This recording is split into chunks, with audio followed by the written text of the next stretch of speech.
bien.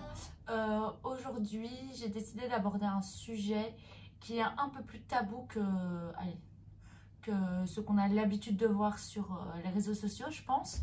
Je vous avais demandé en sondage ce que vous aviez envie de voir et il y avait soit routine make-up, etc. Donc quelque chose de beaucoup plus, entre guillemets, superficiel.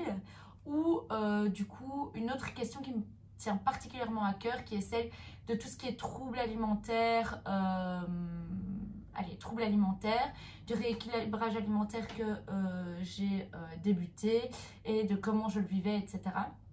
Vous avez été hyper nombreux à réagir à la story et à demander à ce que j'aborde la question des troubles alimentaires.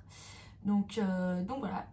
Alors, concernant la question des troubles alimentaires, j'ai toujours considéré personnellement qu'il n'y avait que l'anorexie grave, que la boulimie grave ou que l'obésité, enfin bref, que c'était à chaque fois dans des extrêmes et que ça se répercutait directement sur l'apparence. Donc on sait que par exemple les boulimiques et les personnes anorexiques, en tout cas ceux que j'en ai vu par rapport aux médias, la documentation, etc. que j'ai eu, c'est souvent des personnes qui sont extrêmement maigres, donc ça se perçoit très vite, très fort sur leur physique. Donc j'ai toujours considéré que voilà, les troubles alimentaires c'était lié à un de ces extrêmes. J'ai su très jeune personnellement que voilà, j'étais très attachée à l'image que je pouvais avoir de mon corps et que cette image était des fois déformée. Donc quand j'étais très jeune, je devais avoir 15-16 ans. Je pesais à l'époque, je pense, 45 kilos à peine et je me trouvais très grosse. Je faisais des abdos tous les jours. Je faisais énormément de sport dans ma petite chambre confinée. Je mangeais pas le matin. Le midi, je mangeais que des petites tartines au beurre que je me faisais, 2 petites tartines. Le soir, je mangeais à peine. Mais voilà, je ne me suis jamais fait vomir. Donc pour moi, j'ai toujours considéré que en fait, du coup, j'avais pas de troubles alimentaires et que tout allait bien concernant cette question. Il y a peu, pour lier ça à l'histoire d'aujourd'hui, j'ai pris pas mal de poids. Donc c'est-à-dire que si vous me suivez un peu sur les réseaux sociaux, je vous avais expliqué que depuis juin, j'avais pris plus de 9 kilos. Donc j'étais passée de plus ou moins 50 à 59 kilos et que la perception que j'avais de mon corps était horrible parce que je faisais énormément de sport, j'avais l'impression de très bien manger et pourtant je grossissais, je savais plus rentrer dans mes jeans, je savais plus rentrer dans mes petites robes, je faisais du shopping mais je continuais à acheter des tailles qui n'étaient pas les miennes. Simplement, vous savez, hein, quand on fait depuis toujours un 34 et un 36, passer à un 38 ou un M, voilà, c'est une étape qu'en tant que femme, je pense, c'est compliqué. Et aussi, je pense que lié à tout ça, j'avais certaines petites périodes de stress qui faisaient que, voilà, dès que j'avais un gros stress, que je me sentais pas bien, j'avais besoin de manger en fait. J'avais vraiment besoin de manger, j'avais des espèces d'énormes fringales comme ça où j'avais vraiment envie de manger mais tout et n'importe quoi. Genre du fromage en même temps que du chocolat et tout ce qui me passait sous la main. Et donc c'est à partir de ce moment-là que j'ai décidé d'aller voir une diététicienne à la base pour simplement perdre du poids. Et donc quand j'ai demandé à ma diététicienne, donc qui est de Fit Foodie sur Instagram si vous voulez la suivre, quand j'ai parlé de tout ça à ma diététicienne, etc., en fait je me suis rendu compte que avoir des troubles alimentaires, ça va beaucoup plus loin que simplement être anorexique ou boulimique. C'est dans la tête, c'est avoir une... je ne vais pas donner une définition scientifique de la chose parce que c'est pas mon rôle.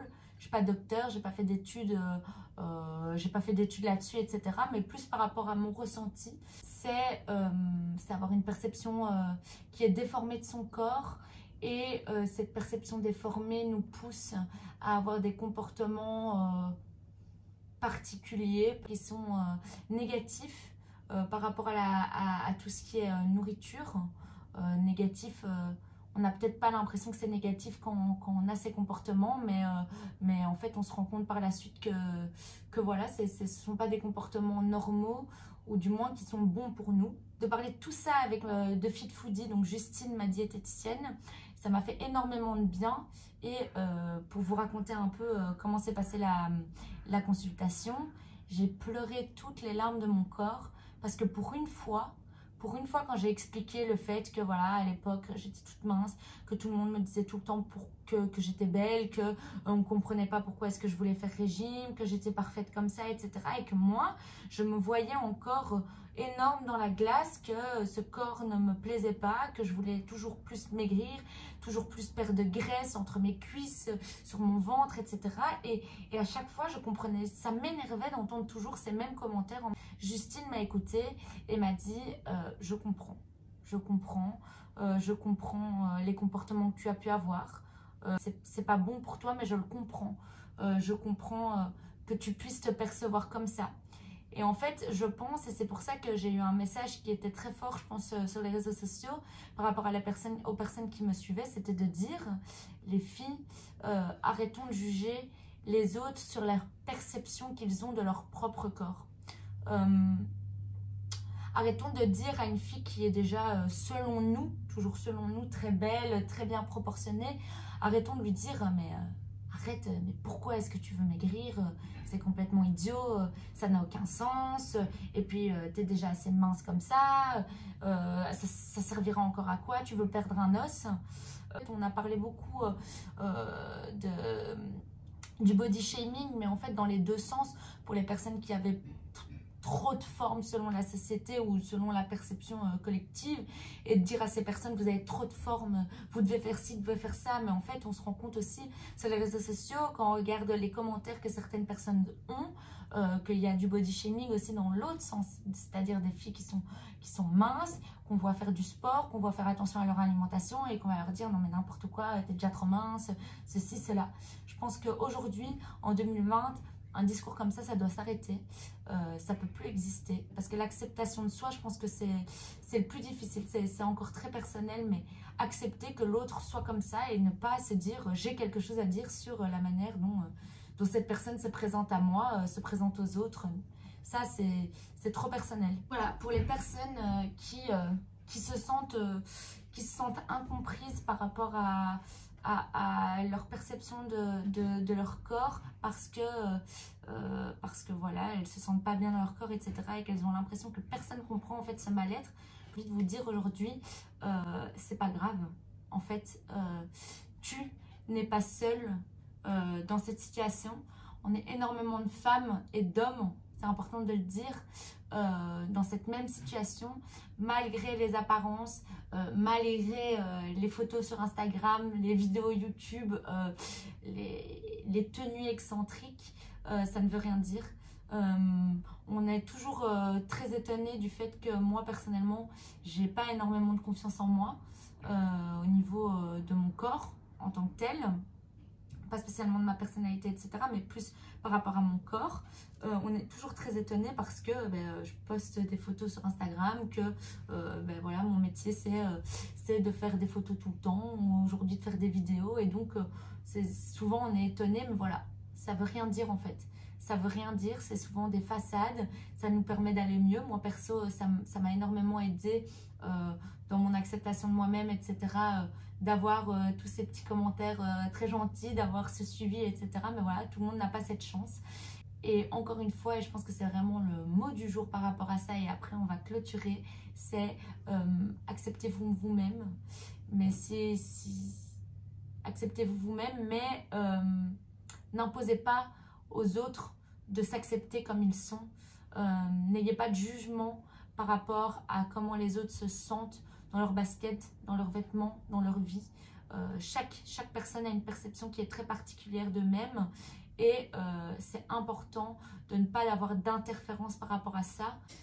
Et donc, pour passer finalement au vif du sujet, parce que là, j'ai fait le grand message du jour qui est acceptons-nous nous-mêmes et laissons les autres s'accepter comme ils sont, ne les jugeons pas, ça c'était le grand message, vous l'avez compris. Maintenant par rapport au rééquilibrage alimentaire, parce que voilà, j'ai reçu énormément de questions par rapport à ça. Pour parler du rééquilibrage alimentaire en tant que tel, un mot, merci Justine, donc de Fit Foodie sur Instagram. Qui a été parfaite du début à la fin, enfin du début à la fin, c'est pas encore la fin, mais voilà, on sait à quel point voir que quelqu'un voit nos mesures à nous, c'est compliqué, parce que généralement quand on se pèse, ben, on est tout seul à la maison, dans notre salle de bain, enlever tous nos énormes bijoux là, qu'on a l'impression que ça pèse 3 tonnes, tout nu comme un verre sur notre balance, et on sait que même si on a grossi, il n'y a que nous qui le voyons, mais là c'est très difficile d'avoir quelqu'un à côté qui prend nos mesures à notre place. Et Justine a réussi à me mettre à l'aise dès le départ. Elle m'a fait comprendre quelque chose qui est primordial, qui est que si vous voulez avoir un rééquilibrage alimentaire qui porte ses fruits, il faut laisser tomber la barrière psychologique. C'est pour ça que parler avec elle de mes troubles du passé, ça m'a fait énormément de bien. J'ai pleuré toutes les larmes de mon corps d'ailleurs, mais ça m'a fait énormément de bien. C'est aussi l'idée que quand on fait un rééquilibrage alimentaire, le but n'est pas de se frustrer à 100%, d'avoir l'impression qu'on est au régime, parce que là c'est fini, on va se frustrer. Du coup, quand on va manger, on va stocker. Bref, c'est hyper mauvais. L'idée dans un rééquilibrage alimentaire, et je l'ai compris, c'est de trouver des choses, c'est d'adopter une nouvelle routine. Parce que adopter une nouvelle routine, c'est compliqué. Il faut du temps. Mais une fois qu'on l'a, ben, en sortir, c'est d'autant plus compliqué. C'est comme pour le sport. Quand on commence le sport, c'est dur. Et puis quand on a l'habitude de faire ces petites séances tous les jours, etc., ben, quand on arrête, on en manque.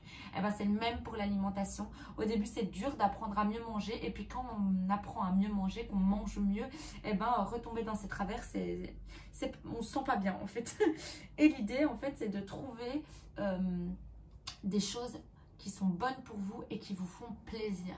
Par exemple, moi je sais que le midi, ce qui me fait plaisir, c'est d'utiliser mon petit soup maker, qui est ma révolution de l'année 2020, de me faire des bonnes soupes que je mange avec du bon pain et du Saint-Moret l'ail dessus. Voilà, j'ai trouvé que c'était mon kiff à moi. Du coup, je fais des soupes différentes et maison tous les 2-3 jours. J'ai trouvé plein de chouettes, j'ai fait des recherches et tout, j'ai trouvé plein de chouettes recettes. J'achète du bon pain pour manger avec ça, parce que je pense que du coup, quand on mange mieux, ben, il faut vraiment investir dans la qualité pour se faire plaisir. En fait, c'est une manière de se faire plaisir, de manger du bon pain complet et pas le vieux pain dégueulasse préemballé et du bon Saint-Moret. Enfin bref, c'est trouver des choses qui sont bonnes pour vous et qui vous font plaisir. Sinon, vous aurez l'impression d'être au régime et vous allez péter un plomb.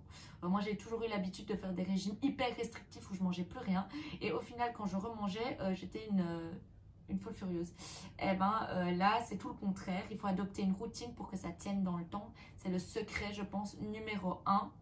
Et c'est vraiment ce que j'ai appris dans le rééquilibrage alimentaire que j'ai mis en place avec Justine.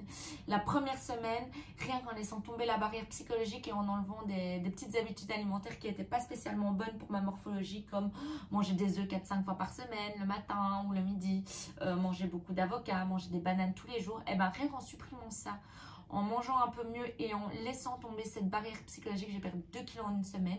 Pas des couilles, hein, c'est la vérité. Et depuis, ben, on continue le travail. Je me suis sentie très vite mieux. J'ai directement vu dans mes jeans, si vous me suivez sur Instagram, vous l'avez vu, j'ai fait plein de stories en mode purée, je rentre dans mes jeans, ça faisait tellement du bien. Et quand on voit les résultats, pas sur la balance parce que j'ai pas le droit de me peser, mais directement dans ces vêtements, ça fait un bien fou. Ça fait un bien fou, on se sent trop bien. Ça a un impact sur notre quotidien. Bref, que du bonheur. Maintenant, n'oublions pas qu'un rééquilibrage alimentaire, ça se fait dans la durée. Qu'on ne va pas avoir des résultats comme ça en une semaine, on va perdre 7 kilos. Qu'il y aura des moments hyper compliqués. Moi, pour être honnête avec vous, j'ai eu une crise à un moment, parce que moi qui me pesais 3 fois par jour, qui est accro à ma balance, etc., ne plus pouvoir me peser, mon gym avait caché ma balance, j'ai pété un plomb. Je pensais plus qu'à ça, j'étais obsédée par ça toute la journée, et puis le soir j'ai craqué, j'arrêtais pas de pleurer. J'ai envoyé des messages à Justine qui, adorable, à 21h était en train de me répondre, je pleurais, je tremblais, j'étais trop mal. Et donc voilà, c'est des phases par lesquelles on repasse, mais c'est pour un mieux après, c'est pour se sentir mieux par la suite. Et voilà, c'est un travail de longue haleine. Qui vivra verra, on verra. Là c'est vrai que c'est la quarantaine, j'ai un peu laissé tomber le rééquilibrage alimentaire, c'est-à-dire que je me fais un peu plaisir. Mais encore, c'est la même idée, c'est que psychologiquement, c'est très compliqué cette quarantaine, ce lockdown, etc. Que si en plus, on commence à se frustrer de ouf parce qu'on est en régime alors qu'on a juste envie d'un petit verre de vin, d'un petit morceau de chocolat ou d'un peu de glace, et ben si on se frustre de tout ça, ça ne va pas aller. Surtout dans une période comme ça. Donc pour le moment, c'est un peu moins strict que ce que je me suis imposé ces dernières semaines, strict entre guillemets. Mais voilà, on continue les efforts. Et voilà, qui vivra verra encore une fois. J'espère que ça portera ses fruits. Vous verrez l'évolution en même temps que moi aussi. Si vous avez des questions, n'hésitez pas à m'envoyer un message sur Instagram ou ici. N'hésitez pas à contacter vous-même de Fit Foodie sur Instagram. Elle a également son site internet. Donc voilà, j'espère que j'aurai répondu à toutes vos questions, que j'ai abordé un sujet qui vous tenait à cœur aussi et que voilà, vous vous êtes senti compris et vous êtes reconnu là-dedans. Et voilà, je vous fais des très gros bisous. Je vous dis à très bientôt et merci d'avoir regardé cette vidéo. Adios.